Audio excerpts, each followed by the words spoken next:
Hello and welcome to the Choralosophy Podcast. What you're about to hear is a demonstration of an amazing tool that I'm really excited to show you about. It's called Voce Vista Video, and the purpose of this demonstration is to give you, the teacher, a 21st century tool for teaching vowels. It no longer has to be your opinion whether or not the vowel is right. It no longer has to be you that is the bad guy when you tell them that is wrong. This is an exciting piece of software that I have been able to partner with on the Choralosophy Podcast, and I've been using it in my classroom now for a couple of years.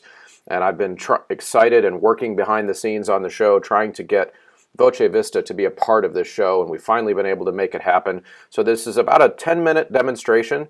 If you are listening on the podcast channel, that's fine. You're going to hear some of the things, although I would recommend hopping over to YouTube just to see what the software looks like on the screen.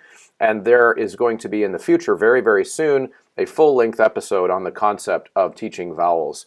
It's something that gets asked about a lot online, and so I think this is going to be something that is a very helpful tool, but also packed into that full-length episode coming up will be the practical applications for how to use something like this in your classroom to build the concept in your students of what a vowel sounds like through what it looks like. In fact, Voce Vista's tagline is to see what the experts hear, and today you're going to get a chance to do that. So enjoy. So hello, I am here in my classroom making a short segment, I guess you could say, on the concept of what I call, and I've heard many people call, choral band-aid vowels. And so what I've done is I have come to my classroom where I have a pretty cool bit of technology where I can show students on a big screen what the overtone series looks like when they sing different vowels. And it's a really cool thing. It's a software called Voce Vista Video. Highly recommend it. And it shows them what sound, like all the sound. It's a very detailed picture of the sound, which I'll show you in a minute. And it shows them and helps them understand what makes us hear. So what allows a human to perceive that a certain vowel is occurring. And then we'll get into a little bit of the idea of choral band-aid vowels. I'll list some common ones. So first I'll show you the setup for what I've got here to show this to kids. So we've got a nice Yeti blue microphone here that can pick up sound from across the entire room. And then up on the screen here is the software.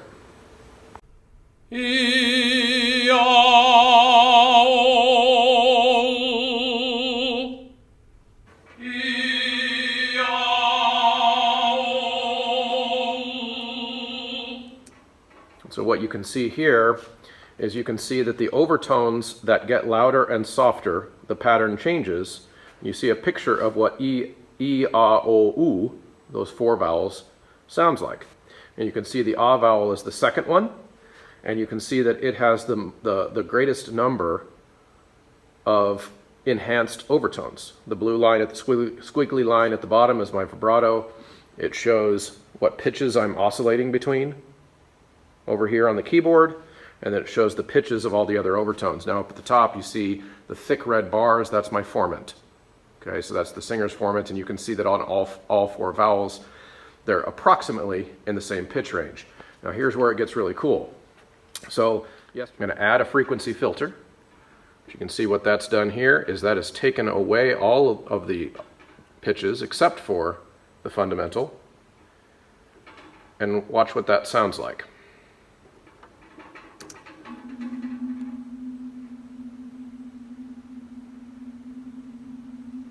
It's almost as if you hear someone singing ooh underwater.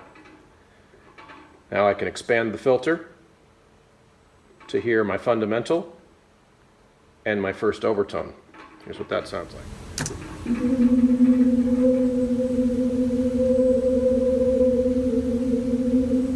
You can hear that for the most part, you hear something that's starting to sound like oh. Here's a little bit more expansion. And at the third overtone, you're going to start to hear some variance in the vowel.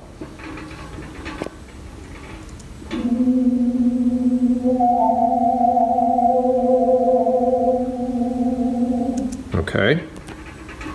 Now we're going to get a more and more complete picture.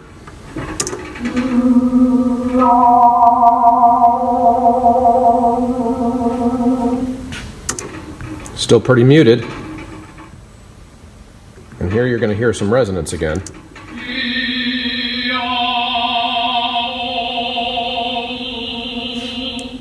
Now this part's really cool. So we talked again about how the acoustical floor of the vowel sounds. So essentially, if you hear a singer, and this is true of almost all acoustic instruments, but the singing voice has some unique properties because we can manipulate the vocal tract more and create more of that amplification of the various overtones than most instruments can, or that any instrument can. So again, there's the oo. Okay. Now watch what happens if I play I don't know that this is a technical term, but I will play the acoustical ceiling of all of the vowels. What vowel do you hear?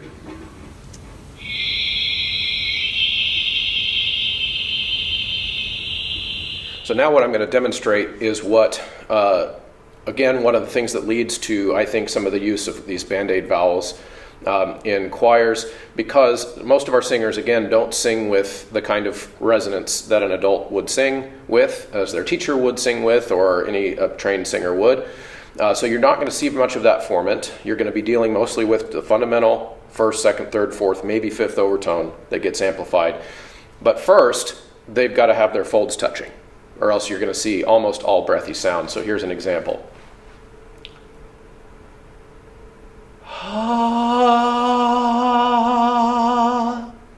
We all recognize that sound probably. Here's what it looks like.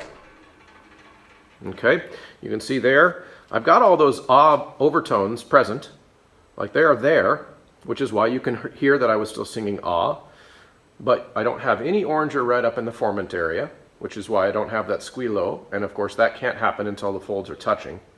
But you also notice that the red bars themselves are quite faint. And that's the presence, the increased presence of all these yellow dots between the overtones. That's the white noise. So the microphone and the software is sensitive enough to pick up the white noise and show us. Now, you'll also notice in the background of the screen that there's lots of yellow. That's because I'm not in a totally silent room. Guilty party right there is making most of the white noise in my room. So you can get an idea of that.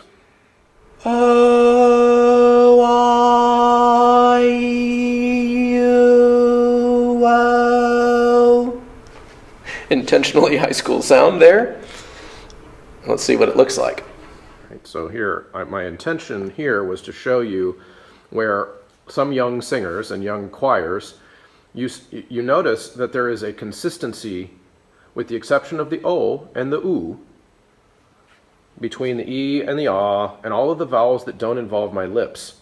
You still see some of those overtones in the higher range there, but then when my lips come around it, I have eliminated some of those audible overtones. This is why choirs do Band-Aid vowels. Now I only have to tune those two. And you might be saying, well, my 7th graders or my 8th graders don't know anything about overtones, so I don't think that's the problem. We're not thinking about this stuff. Yes, they are. They don't know what to call them unless you teach them, but they do think about them because you can hear it. You can hear it intuitively. That's what makes it sound out of tune. If I have a vowel that I've wrapped my lips around, I now have less vibration in the room to contend with, and it's easier to get to that point when the concert's 3 days from now, and I've got to get my kids sounding somewhat blended. Then the easiest way to do it is to wrap the lips around. But then look what we lose. We lose all of that range, and we lose all of that frequency in the room, all of that vibration, and all of that energy. So I'd encourage you to spend some time with this concept with your kids. They can understand this. We teach the kids from the beginning of 9th grade about the overtone series, and we show them this software on the screen. And the other thing I would say with the benefits of this that I've discovered is when I put this software up in front of a voice student or in front of a choir, the beautiful thing about it is I no longer have to be the bad guy about vowels. I don't have to be the one that says, okay, I know you think you're singing an O, but you're not. Fix it. And then they go, but I think I am, so he's just mean, and he keeps telling me it's wrong. Now, all I have to do is put this up there and show them. I say, go. All right, sing it.